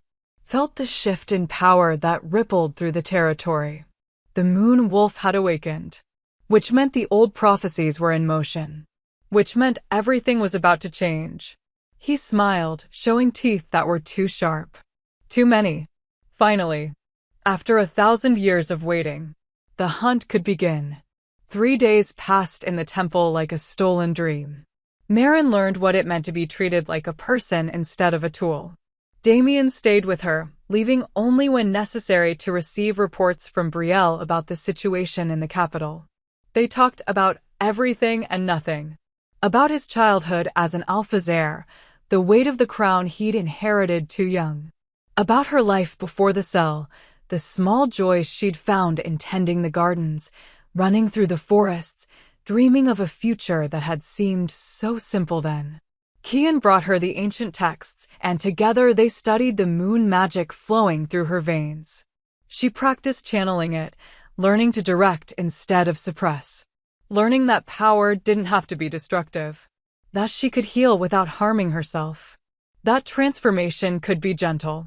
And at night, when the fire burned low, Damien held her. Just held her. No expectations. No demands. Just the comfort of presence. Of not being alone. It was the most peace Marin had known in her entire life. Which should have been her first warning. Peace never lasted. The morning of the 4th day, Brielle arrived at dawn with news. Her face was grim, her movements sharp with tension. The pack is demanding answers, she said without preamble. They want to see her. The council members are screaming for a trial, claiming they're innocent. And there are wolves, influential wolves, saying the whole thing is a lie. That you've been bewitched. Damien's joy tightened. Who? Lord Stellan. Elder Talia. And, Brielle hesitated. Your uncle. Lord Valen. Marin felt Damien go rigid beside her. His uncle. She'd heard him mention Valen once, his father's brother, who'd stepped aside when Damien took the throne. Who'd supported him publicly, but always seemed to be waiting for something. Valen is calling for my removal, Damien said flatly. Not a question. He's calling for an emergency council session. Says you're unfit to rule if you can be so easily manipulated. He's gathering support. Brielle's eyes flicked to Marin. And he wants her brought before the pack. To prove she's not dangerous. Absolutely not. Damien's response was immediate. I'll do it. Marin's voice cut through his protest. Both of them turned to stare at her. You can't be serious, Damien said. They'll try to hurt you. To provoke you into losing control so they can justify. I know. Marin stood, feeling steadier than she had in days. The practice had helped. The rest had helped. But more than that, she was tired of hiding. But if I don't face them, they'll use my absence as proof that I'm guilty. That I'm controlling you. This doesn't end until I show them I'm not a threat. You're not a threat. His voice was fierce. You're a victim who survived. I'm a moonwolf. She met his eyes. And they're terrified of what that means. Running won't change that. I have to show them I'm not their enemy. Damien looked like he wanted to argue. To lock her in this temple and fight her battles for her. But slowly, reluctantly, she saw understanding dawn in his expression. He knew she was right. Then we do this together, he said finally. I stand beside you. No matter what they say. No matter what they try. Together, she echoed, and felt the bond between them pulse with warmth. They arrived at the capital as the sun reached its peak. The pack had gathered in the great hall, hundreds of wolves packed into a space, meant to hold half that number. The air was thick with tension. With fear. With the kind of volatile energy that could ignite into violence at any moment. Marin walked between Damien and Brielle, her head high despite every instinct screaming at her to run. She'd dressed simply, a plain tunic and pants, nothing that suggested power or threat. But it didn't matter. The moment she entered, the hall went silent. Every eye locked on her. She felt their stares like physical weight. Felt their fear. Their curiosity. Their anger. Some looked at her with wonder. She could see it in the younger wolves especially. The awe at seeing something from the old stories made flesh. But others looked at her with pure hatred. Those were the ones who'd benefited from her suffering. Who'd grown stronger while she weakened. Who'd never asked questions about the cost of their health. Lord Valen stood at the head of the room, positioned where the Alpha King should be. He was older than Damien, silver threading through his dark hair, lines carved deep around his eyes. But he stood straight, powerful, every inch the alpha he'd been born to be. Nephew, he said, his voice carrying across the hall. How generous of you to join us. And you've brought your pet. The insult landed like a slap. Marin felt Damien tense beside her, felt his alpha power surge. But she placed a hand on his arm. Steady. Calm. I'm no one's pet, Lord Valen, she said clearly. I'm Marin. A member of this pack. One who was tortured in your Alpha King's name while he was away. Or did you not know about the cells beneath the capital? Valen's expression didn't change. I knew the council was containing a dangerous element. For the pack's safety. Is that what you call it? Containment. Her voice rose despite her efforts to stay calm. I was chained. Starved. Used as a vessel for every curse the council wanted to hide. For 7 months. And you call that containment? You're moonmarked. Talia spoke up from her position near the front. The elderly she-wolf looked at Marin with cold assessment. Your kind has always been dangerous. Unstable. The council was right to take precautions. The council committed treason, Damien interjected. They manipulated pack law. They tortured an innocent wolf. And they poisoned me to keep me from discovering their crimes. Those are the facts. Are they? Valen's smile was thin. Or are those the lies a bewitched king tells himself? You disappeared for 3 days, Damien. 3 days alone with a moo-marked wolf who has every reason to hate this pack. And now you return, defending her. Claiming our most respected elders are criminals. Forgive me if I question your judgment. Murmurs rippled through the crowd. Marin felt the tide turning. Felt doubt spreading like poison. They wanted to believe Valen. Because believing him meant they could go back to their lives. Meant they didn't have to confront the ugly truth of what had been done in their name. I have proof, Damien said. The curse marks on her skin. The records in the council's chambers. The testimonies. Of wolves loyal to you, Valen interrupted. Brielle. Ronan. Kian. All wolves in your inner circle. All wolves who might lie to protect their king. Where's the impartial evidence? The evidence is me. Marin stepped forward, away from Damien's protective presence. Look at me. Look at what they did. She pulled back her tunic, exposing her shoulder. The sigil blazed there, impossible to miss. Impossible to fake. The crowd gasped. Some recoiled. Others leaned forward, drawn despite their fear. These marks were carved into my flesh, she said, her voice steady now. Each one represents a curse the council channeled through me. A blood plague. A madness hex. Dark magic meant to destroy rival packs. They made me a weapon. A battery. And they drained me to fuel their ambitions. Or, Valen said smoothly, those marks are exactly what we feared. Proof that you've been corrupted. That you're now a carrier for darkness that could infect us all. The logic was twisted. Sick. But Marin saw it land. Saw wolves nodding. Saw the fear in their eyes intensify. If I wanted to hurt this pack, she said quietly, I could have done it already. The power I carry now, after the ritual, I could level this entire hall with a thought. But I haven't. Because I'm not your enemy. Then prove it. Stellan, a broad-shouldered alpha with eyes like ice, stepped forward. Prove you can control that power. That you won't lose yourself to it. How? The question came out sharper than she intended. Stellan's smile was predatory. Fight me. Here. Now. Show us you can face a challenge without resorting to your moon magic. Show us you're still a wolf, not a monster. It was a trap. Marin knew it immediately. If she refused, they'd call her a coward. Proof she couldn't control herself. If she accepted and lost, they'd use it as evidence she was weak. Unfit. And if she won, especially if she won using her power, they'd claim she was too dangerous to live. She's not fighting you. Damien's voice was ice. This isn't a trial. It's a witch hunt. Then she has something to hide. Valen's expression was triumphant. You see? Even her so-called mate knows she can't be trusted. I'll do it. Marin's words cut through the rising noise. She looked at Stellan, then at Valen, then at the crowd of wolves all watching her with judgment in their eyes. I'll fight. But not because I have to prove anything to you. Because I want you to see that I'm not afraid. That I won't be bullied. Not anymore. Damien grabbed her arm. Marin, don't. I have to. She met his eyes, willing him to understand. This is the only way to end the doubt. Let me do this. She saw the conflict in his expression. The desperate need to protect her warring with the knowledge that she was right. Finally, reluctantly, he nodded. If he hurts her, Damien's warning was directed at Valen.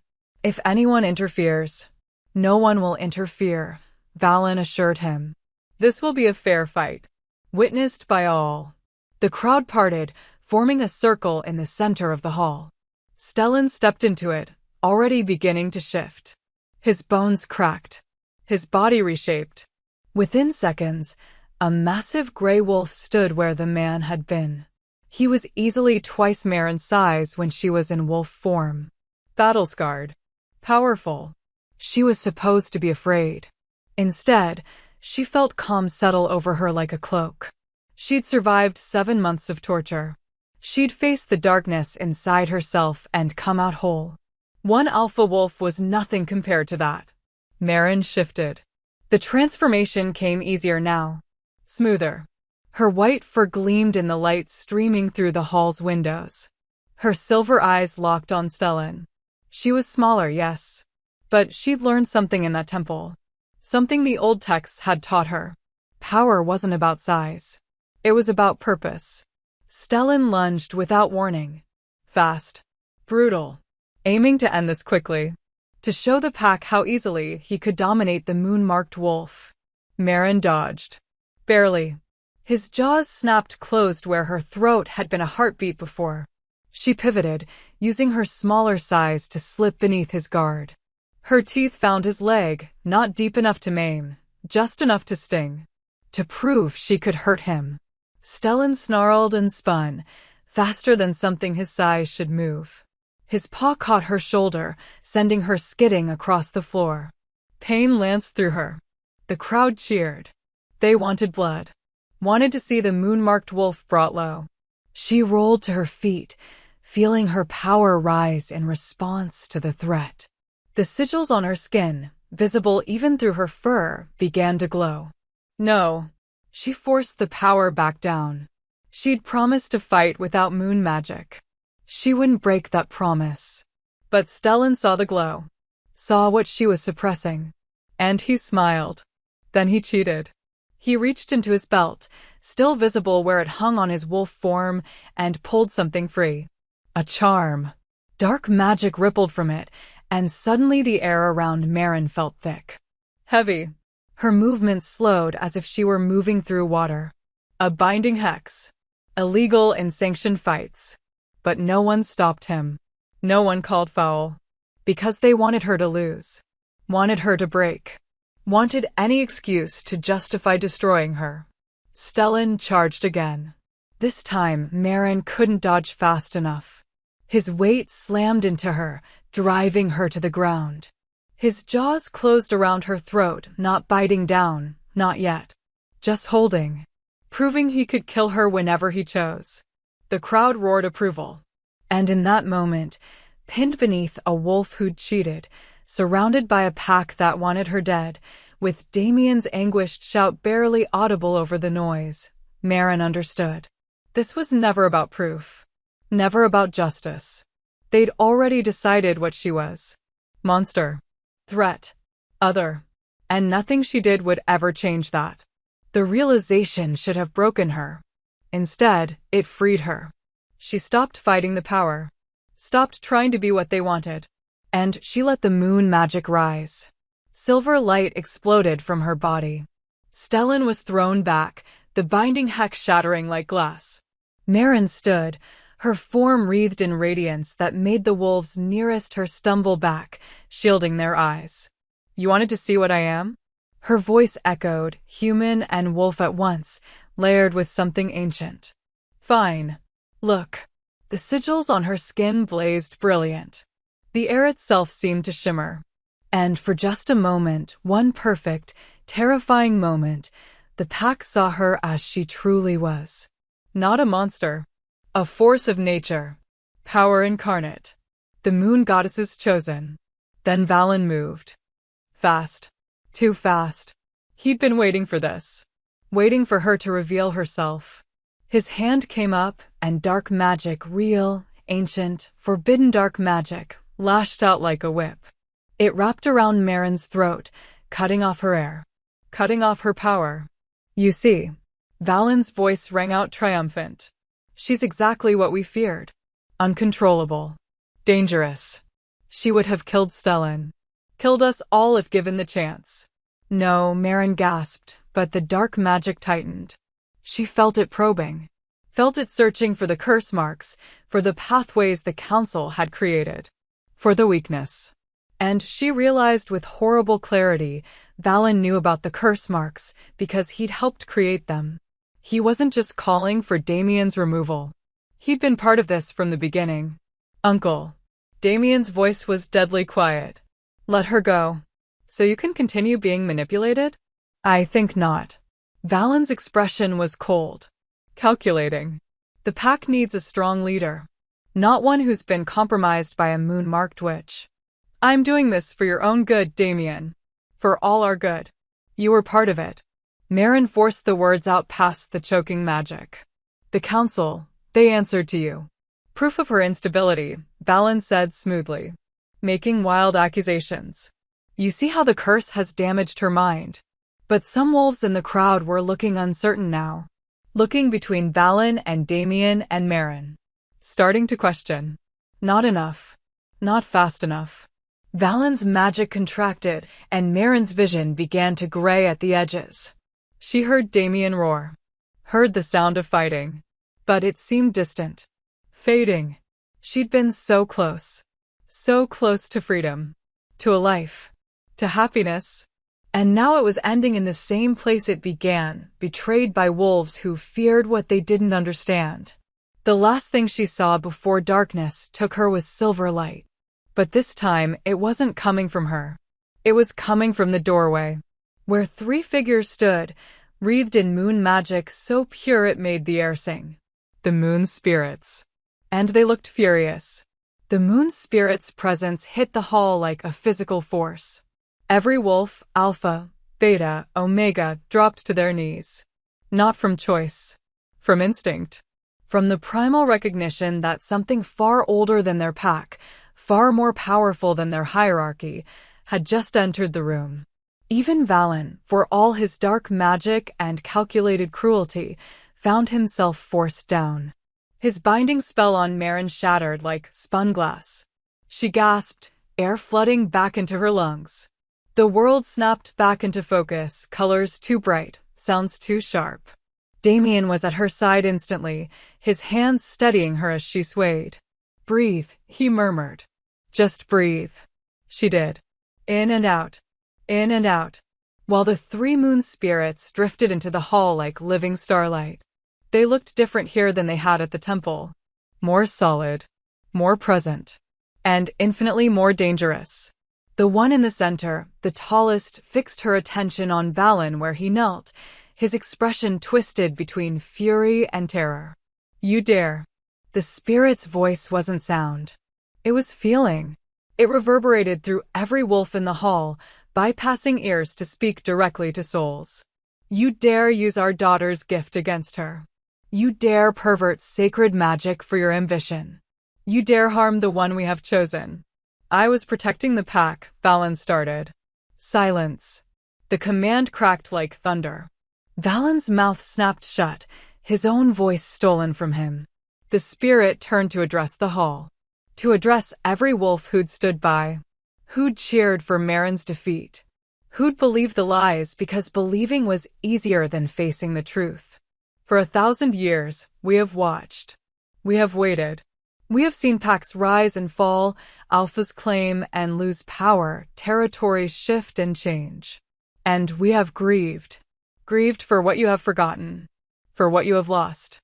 The second spirit drifted forward, her form shifting like moonlight on water. "Once, wolves were our children. Our blessed. We walked among you. Guided you. Taught you to transform not just your bodies, but your spirits. To use the gift of change for healing. For growth. For connection. But over time, you forgot. You turned our gifts into weapons. Our blessings into curses. You built hierarchies of dominance instead of circles of care." The third spirit, smaller, younger somehow, spoke with a voice like wind through leaves. "And when we sent our marked ones, those born with the old connection, the pure channel to our power, you killed them. Every single one. For generations. You called them dangerous. Unstable. Threats. And you destroyed the very thing that could have saved you." Maren felt the words like blows. Every moo-marked wolf before her. Every one. Dead. Murdered by their own packs out of fear. She was alive only because the council had found a use for her first. Until this one. The central spirit's attention returned to Maren. This daughter. Who survived. Who endured. Who chose mercy when she had every right to choose vengeance. "I didn't." Maren's voice was hoarse. "I'm not merciful. I wanted them to hurt. You wanted justice. There is no shame in that."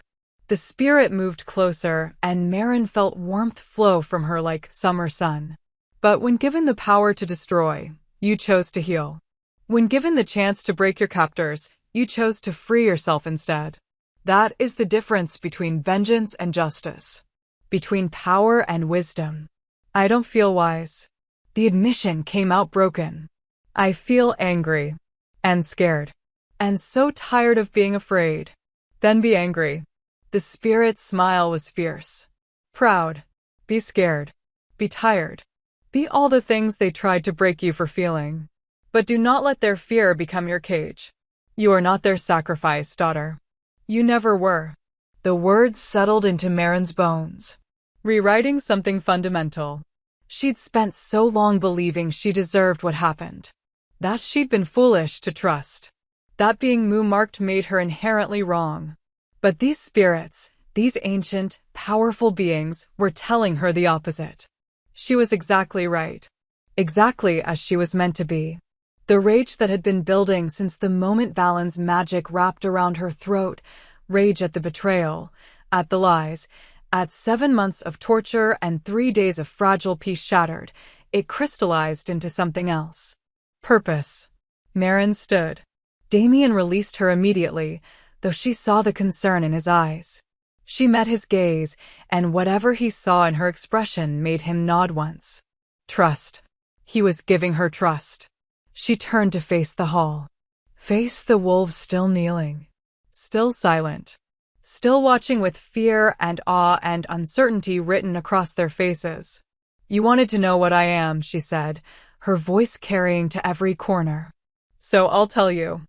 I'm the wolf your council tortured for 7 months while you went about your lives. I'm the vessel who absorbed every curse, every hex, every piece of dark magic they wanted to hide. I carried your sickness so you could be healthy. Your madness so you could be sane. Your death so you could live. She walked forward, and the crowd parted before her. No one dared meet her eyes. And when I was finally freed, when your Alpha King learned the truth and broke me out of that cell, you didn't thank me. You didn't apologize. You didn't ask how you could make it right. Her voice hardened. You called me a threat. You demanded I prove I wasn't dangerous. You cheered when Stellan tried to break me. And when that wasn't enough, when I refused to be broken, your precious Lord Valen tried to kill me. She stopped in front of Valen, who still couldn't speak. Who could only glare up at her with hatred burning in his eyes. I should hate all of you, she said quietly. I should want every one of you to suffer as I suffered. To feel what it's like to have darkness poured into you until you can't remember what light feels like. To be so alone you forget what your own voice sounds like. The hall was utterly silent. Even breathing seemed to have stopped. But I don't. The words surprised her as much as them. Because I understand now. You're not evil. You're just afraid. Afraid of change. Afraid of power you can't control. Afraid that if someone like me exists, it means everything you've built, all your hierarchies and rules and comfortable lies, might not matter as much as you thought. She felt the moon's spirits behind her, their approval like warm light on her back. So here's what's going to happen. Marin's voice strengthened. The council members who tortured me will face trial. Public. Transparent. Every wolf in this pack will hear what they did. And Lord Valen, she looked down at him, will join them. Because he wasn't just complicit. He orchestrated it. Valen's eyes widened. He shook his head frantically, still unable to speak. Oh yes. Marin smiled, and it wasn't kind. I felt your magic. Recognized it. You weren't just covering for the council. You were using my power. Siphoning it for yourself. That's how you've stayed so strong despite your age. That's how you've gathered so many loyal wolves. You've been feeding off me like a parasite. Gasps rippled through the crowd. Wolves turned to look at Valen with new eyes. With dawning horror and disgust. And when Damien got too close to the truth, when he started asking questions, you tried to remove him. Used me as the excuse. Turned the pack against him so you could take the throne. She crouched down, meeting Valen's gaze. Did you really think I wouldn't figure it out? I've had nothing but time to feel every curse, every connection, every thread of magic that's been woven through my body. I know exactly who touched me, who used me. And you, Uncle, have been using me since the day they put me in that cell. The moon spirit's voice confirmed it. This one speaks truth. The Alpha called Valen has been stealing her transformed power. Building his strength. Planning his coup. He would have killed both his nephew and our daughter once he secured the throne. The hall erupted. Shouts of outrage. Wolves surging to their feet, some moving toward Valen with violence in their eyes. Others calling for Damien. For justice. For blood. Enough. Damien's alpha command rang out, and the chaos stilled. He moved through the crowd to stand beside Marin, his presence solid and sure. Valen will be tried with the others. But we will not descend into mob rule. We are better than that. We have to be better than that. He looked at Marin, and she saw the question in his eyes. Saw him asking if she was all right. If she needed him to stop this. To take over. She shook her head slightly. Not yet. She wasn't finished. I'm going to offer you all a choice, Marin said, addressing the pack again. I could leave. Take my power and go somewhere far from here, where you'd never have to look at me and remember what was done. That's probably what you want. What would make you most comfortable? She felt the moon's spirit's attention sharpen. Felt Damien tense beside her. But I'm not going to do that. Because running away, hiding, that's what got me into that cell in the first place. I try to be small, harmless, acceptable, and it nearly destroyed me. She straightened, letting the silver light seep from her skin, letting them see her power in all its glory. So instead, I'm staying. I'm going to help Damien rebuild this pack into something better. Something that doesn't sacrifice its most vulnerable members for the comfort of the strong. And you're going to have to decide if you can accept that. Accept a moon-marked wolf? Talia spoke up, her voice wavering. Live alongside someone with that much power? How can we trust? You can't. Marin's answer was blunt. Trust isn't given. It's earned. So I'm going to earn it. Every day. By healing your sick. By protecting your vulnerable. By teaching any other moon-marked wolves who might be born how to control their gifts instead of fear them. And maybe, eventually, you'll look at me and see something other than a threat. And if we refuse? Someone called from the back. If we say you're not welcome here? Marin felt the rage flicker again. But beneath it, something steadier. Calmer. Then I'll still stay, she said simply. Because this is my home too. I was born here. I bled here. And I earned the right to exist here through 7 months of suffering none of you could have survived. So no, you don't get to vote me out. You don't get to decide if I'm worthy. I'm here. I'm staying. And you're going to have to learn to live with it. The moon's spirits hummed with approval. The central one drifted forward until she was beside Marin, translucent hand resting on her shoulder. This is our daughter's choice. And we support it. Know this, children of the pack. She carries our blessing. Our protection. Any who seek to harm her will answer to us. And we are not as merciful as she is. The threat hung in the air, unmistakable. The wolves who'd been muttering fell silent. Even the most aggressive, the ones who'd cheered loudest for Marin's defeat, seemed to understand that this was no longer negotiable. The moon-marked wolf was staying, and the moon itself would ensure her safety. One more thing. The spirit's voice softened. Daughter, you have carried our gift with grace and courage. But you need not carry it alone. You have found your anchor. She gestured to Damien. But there are others who would stand with you. Other marked ones, scattered across territories. Hidden. Afraid. Alone. Find them. Gather them. Show them they are not monsters. Build what was broken. A new pack. Marin breathed. Of moon-marked wolves? Not separate. Integrated. A circle within the larger pack. Balance between old and new. Between power and wisdom. Between strength and compassion. The spirit smiled. You will be their alpha. Their guide. Just as he glanced at Damien. Is king of wolves. You will be queen of moon. The title settled over Marin like a mantle. Heavy. Terrifying. Perfect. She looked at Damien, saw wonder and pride and something deeper in his expression. He went on one knee before her, right there in front of the entire pack.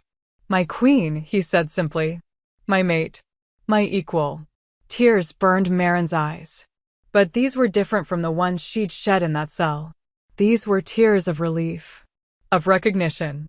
Of finally being seen as something other than a vessel or a weapon or a threat. She was seen as herself. She reached down, took his hand, and pulled him to his feet. My king, she replied softly. My anchor. My choice. Around them, slowly, wolves began to kneel. Not from fear this time. From respect. From acknowledgement.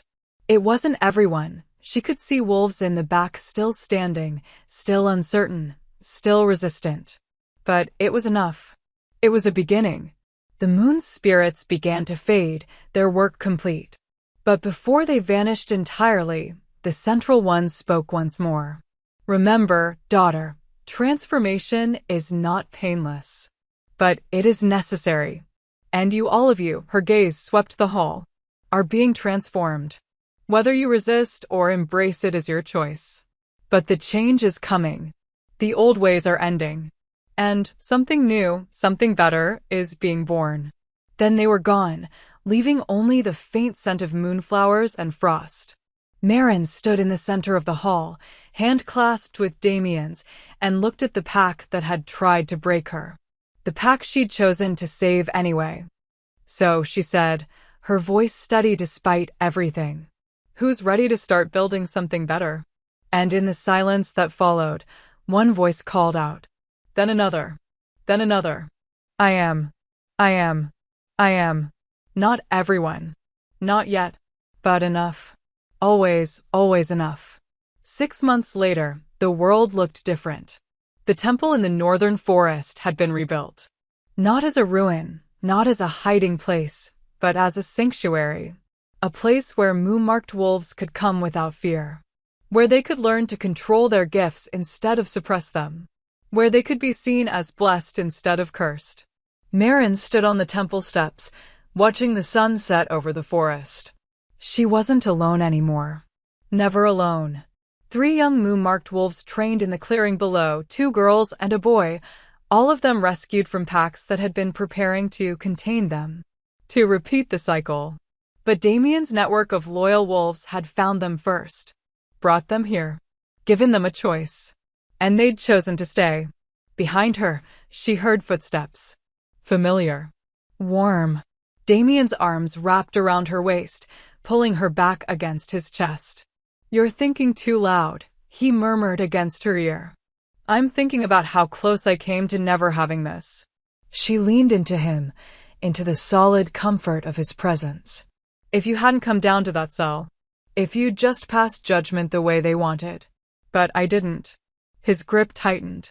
And you're here. We're here. Building something that should have existed centuries ago. She turned in his arms, looking up at the man who'd chosen her when the world said she was worthless. The king who'd risked everything to save someone he didn't know. The mate who stood beside her through every nightmare, every doubt, every moment she'd wanted to give up. The council's trial ends tomorrow, she said quietly. The pack will vote on their sentence. I know. His expression was grave. Whatever they decide, it won't be enough. Nothing could be enough for what was done to you. It doesn't need to be enough. Marin had made peace with that months ago. It just needs to be public. Witnessed. So that anyone who thinks about doing something similar knows there will be consequences. Valen had already been sentenced. Exiled to the wastelands, stripped of his name and power. Some said it was too merciful. Others said it was a fate worse than death, being nobody, having nothing after a lifetime of ambition. Marin didn't care either way. He was gone. That was what mattered. The other packs are watching, Damien said. What we're building here, word is spreading. Some alphas are curious. Others are terrified. A few have already started hunting their own moon-marked wolves, trying to eliminate them before they can become threats. Marin's joy tightened. Then we find them faster. We save them. We show them there's another way. We. His smile was soft. Proud. When did you start thinking like a queen? When I realized that surviving wasn't enough. That if I have this power, this blessing, I have a responsibility to use it. To protect the ones who come after me. She glanced back at the young wolves in the clearing. They deserve better than what I got. They all do. You're going to change the world. It wasn't a question. Just certainty.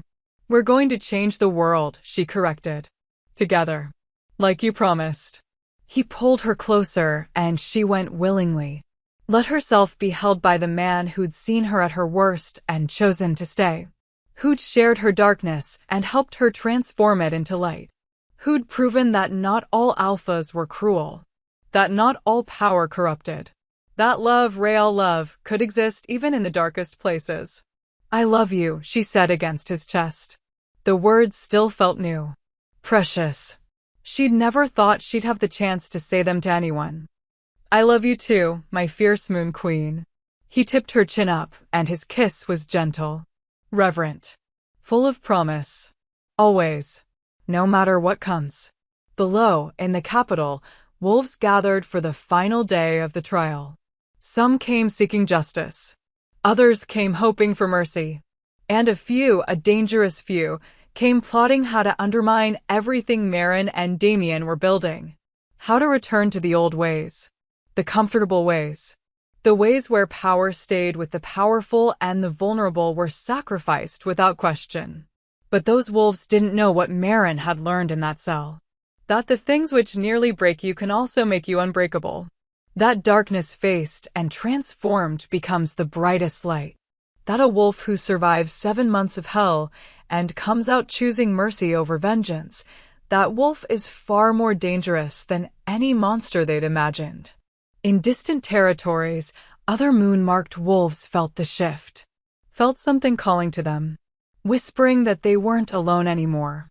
That somewhere, a place existed where they could be safe. Could be themselves.